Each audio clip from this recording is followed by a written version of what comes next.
नमस्कार। ज्ञानवर्धक चैनल में आपका बहुत बहुत स्वागत है। आप देख रहे हैं महाभारत के संवेदनशील प्रसंगों को एपिसोड के रूप में। दर्शकों, अपने पिछले वीडियो में देखा होगा कि कौरव पांडवों के भयंकर युद्ध में अब घटोत्कच की मृत्यु कर्ण द्वारा हो चुकी थी। भीम अपने पुत्र के शव को पीठ पर लाद कर युद्ध भूमि से बाहर निकल रहा था। तब कर्ण ने कहा था, कायर कहीं का, कहाँ भाग रहा है। भीम ने सोचा, यह समय जवाब देने का नहीं है। उसके बातों के तरफ तनिक भी ध्यान न देते हुए भीम घटोत्कच को अपने शिविर में ले आया। शव के पास सब गंभीर मुद्रा में खड़े थे। चारों ओर निशब्दता छाई हुई थी। आंखों के सामने अंधेरा छा गया था। तभी आवाज सुनाई दी, महाराज, चीता तैयार है। यह सुनते ही भीम तुरंत उठे और पहले की भांति हाथी की तरह घुटने मुड़कर शव को पीठ पर लादने को तैयार हुए। तभी एक आवाज आई, नहीं नहीं, हम उठा लेते हैं। परंतु भीम का उस ओर ध्यान नहीं गया। तेजी से उन्होंने पुत्र के शव को उठाया और मशाल की रोशनी में चीता की ओर वो चल पड़े। देखा तो चीता तैयार थी। उन्होंने शव को उस पर लिटा दिया। अग्नि प्रज्वलित हुई और भीम खंबे की तरह खड़े रहे। एक ओर द्रौपदी और अर्जुन भी खड़े थे और एक ओर कृष्ण और धर्मराज खड़े थे। आग धूं धूं कर चलने लगी। सेवक बांसों से शव को ढकेलने लगे। लाल देह जलकर काली पड़ गई। चिट चिट सू सू की आवाज आ रही थी। बेटे की देह जल रही थी। तभी भीम बाई ओर मुड़कर एकदम स्थिर स्वर में कहता है कि अर्जुन, तुम्हारा कहना था कि कर्ण को मेरे लिए रहने दो। यह सत्य है या नहीं, या मैं जाकर उसे पूरा करूं? अर्जुन कहता है, तुम करोगे? मां कुंती की कसम, तुम उसे मत छूना। उसका सिर काट कर तुम्हारे पांव के नीचे डाल दूंगा। आतुरता में शपथ लेने की आवश्यकता नहीं है, ठीक है ना? शव चारों ओर अंगारे के साथ एकाकार हो चला। हाथ, पांव और सिर की आकृति अभी पूरी तरह मिटी नहीं थी। भीम ने नील को कहा कि नील, इसके पूरी तरह भस्म होने तक तुम यहीं रहना। बाद में राख नदी में बहा देना। एक हड्डी भी कुत्ते या गिद्दड़ों के मुंह में पड़ने नहीं चाहिए। यह आज्ञा देकर वो तेजी से वहां से चल पड़ा। पीछे से तेजी से दौड़कर आए हुए कृष्ण ने पूछा, भीम, तुम कहां जा रहे हो? भीम कहने लगा, युद्ध को। अलायुद्ध के साथियों को समाप्त करना है ना? घटोत्कच के साथियों का मुखिया नहीं रहा।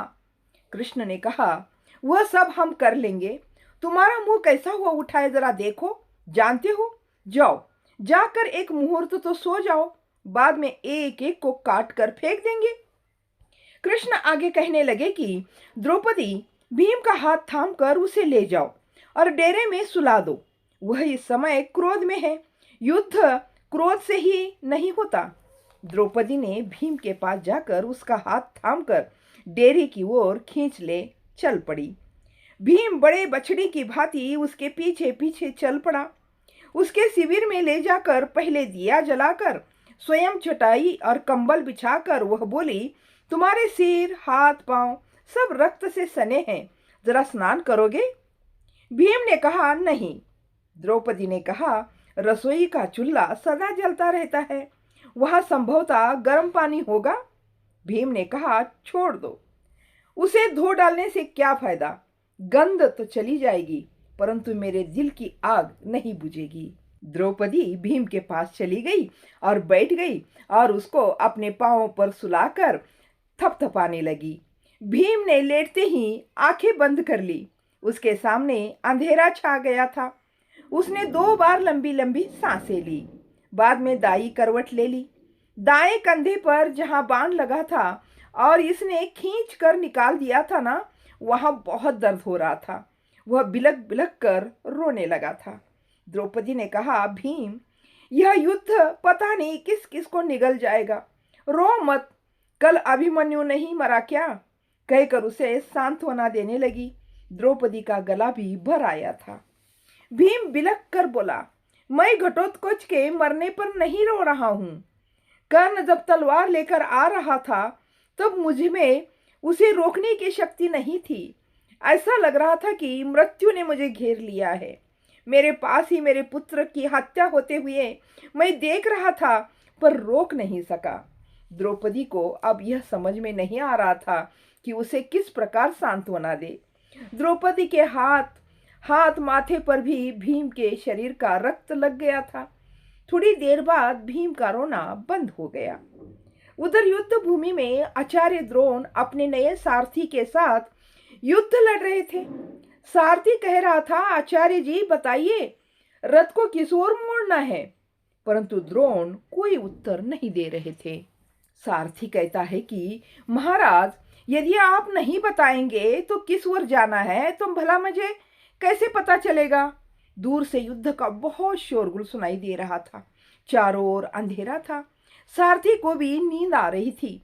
सारथी को लग रहा था कि घड़ी भर सोने को मिल जाए तो कितना अच्छा होगा। आचार्य द्रोण की भी स्थिति अब ठीक नहीं थी, क्योंकि उन्होंने इसके पहले दुर्योधन को मशाले जलाने पर बहुत डांटा था। वही वो दिमाग में सोच रहे थे। आचार्य द्रोण को बहुत नींद आ रही थी अब, परंतु सेनापति होने के कारण युद्ध छोड़कर जा भी नहीं सकते थे। इसी सोच में उनका सारथी तो रथ में बैठे बैठे ही खर्राटे भर रहा था। आचार्य को भी लग रहा था कि अब यहीं सो जाना चाहिए। भला अंधेरे में कौन सा तंत्र चल सकता है युद्ध में? उन्होंने सारथी को आवाज देकर कहा, सारथी, ओ तपन, सुना तुमने? किसी को भेजकर मेरे लिए एक कंबल मंगवाओ। तब तक किसी टूटे रथ को आग लगाओ, तापेंगे तब तक, बहुत ठंड लग रही है। सारथी ने इधर उधर देखा। सचमुच में बहुत सारे रथ वहां पड़े हुए थे। वहां से एक रथ उन्होंने उठाकर लाया और उसको आग लगा दी। रथ की लकड़ी जल्दी से जल उठी। आग रोकने का काम चल रहा था।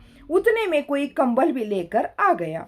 आचार्य ने सोचा, ज्यादा देर तक आग सेकने से चक्कर और उबकाई आने लगती है। अब गर्म कंबल ओढ़कर सोना ही ठीक रहेगा। उन्होंने सारथी को कहा कि तपन, रथ में रखे सब बाण एक तरफ करके जरा लेटने को जगह बना दो। तभी कर्ण द्वारा घटोत्कच मारा गया, यह सूचना उनको किसी ने दे दी। आचार्य ने कहा, बहुत अच्छा हुआ, ये तो खुशी की बात है। जाकर दुर्योधन समाचार सुना दो, वे भी बहुत खुश हो जाएगा। आचार्य जी को लगा कि इसीलिए कोलाहल की आवाज कम आ रही है और आराम करने का उनका मन हो रहा था। उनको लगा कि आराम करने से ही मन को शांति मिलेगी, लेकिन देखा कि कहीं से युद्ध का स्वर भी आ रहा था। क्या करें? उन्होंने कहा, तब जहां युद्ध चल रहा है ना, वहां रथ ले चलो। वह नवयुवक है, इस धुंधलके में भी देख भी सकता है। घोड़े क्यों बिदक गए, ये मुझे देखना है। इस तरह द्रोणाचार्य फिर युद्ध भूमि की तरफ निकल पड़ते हैं। तो इस कहानी को यहीं पर समाप्त करते हैं। इस कहानी का अगला भाग अगली वीडियो में जरूर देखिएगा। तब तक के लिए जय हिंद, जय भारत।